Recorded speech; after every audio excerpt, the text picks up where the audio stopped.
Well, there's been a lot of leaks out of the executive branch this year, and today Jim Comey openly admitted to being the source of one of them. The president tweeted on Friday, after I got fired, that I better hope there's not tapes. I woke up in the middle of the night on Monday night, because it didn't dawn on me originally, that there might be corroboration for our conversation. There might be a tape. And my judgment was I needed to get that out into the public square. And so I asked a friend of mine to share the content of the memo with a reporter. So why didn't you give those to somebody yourself rather than give them through a third party?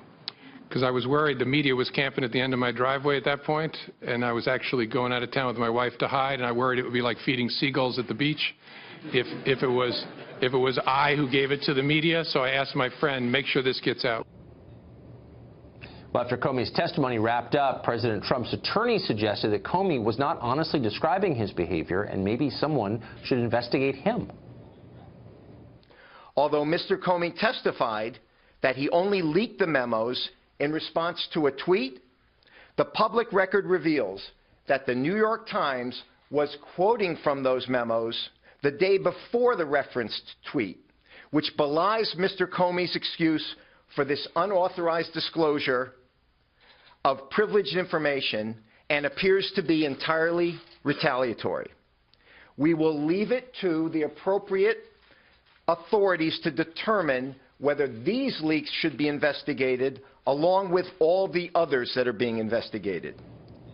So is it time for an investigation of James Comey? Dana Lash is a syndicated radio show host, and she joins us tonight. Dana, another investigation, this one of Comey. You for that? I think so. I think it warrants it, Tucker. Always good to see you. Oh, this idea that I wanted to make sure this got out. That's a weird line of reasoning. I mean, it sounds like a Rube Goldberg strategy for just getting out something simple. And I don't think that Comey needed to complicate it that much.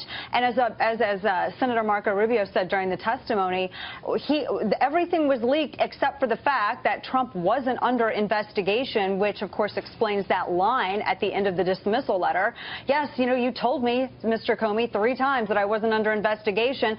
All Comey had to do, Tucker, was come out and say, you know, he wasn't under investigation. This is exactly what happened. I think that he complicated this a lot for himself. Furthermore, I think that he also opened the door, perhaps, for inquiry into what happened with Loretta Lynch. I find it incredibly telling that Loretta Lynch was able to compromise the FBI and politicize the office of FBI director by getting the Department of the FBI to use language of Hillary Clinton's campaign so as to benefit one candidate over the other during a general election. And I think yes, I think that absolutely should be looked into. Furthermore, Tucker, it seems as though James Comey had a lot of benefit of the doubt to give Hillary Clinton and Huma Abedin, because remember, during the testimony, he said that he felt that it didn't involve criminal intent, Huma Abedin forwarding those emails on to Carlos Danger, and of course Hillary Clinton and her handling of all of this classified material.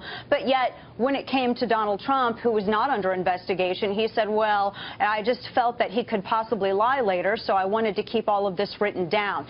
To me, when I watched this, there were so many red flags here that showed, at least in my opinion, that he was helping to politicize his position himself. And I don't think it would hurt anyone to further investigate this. Boy, if you live here, you recognize this immediately. His behavior is that of an entrenched bureaucrat whose main job is to keep his job. And you could multiply Jim Comey by 20,000, and that's the federal workforce. Dana Lash, thanks a lot for joining us.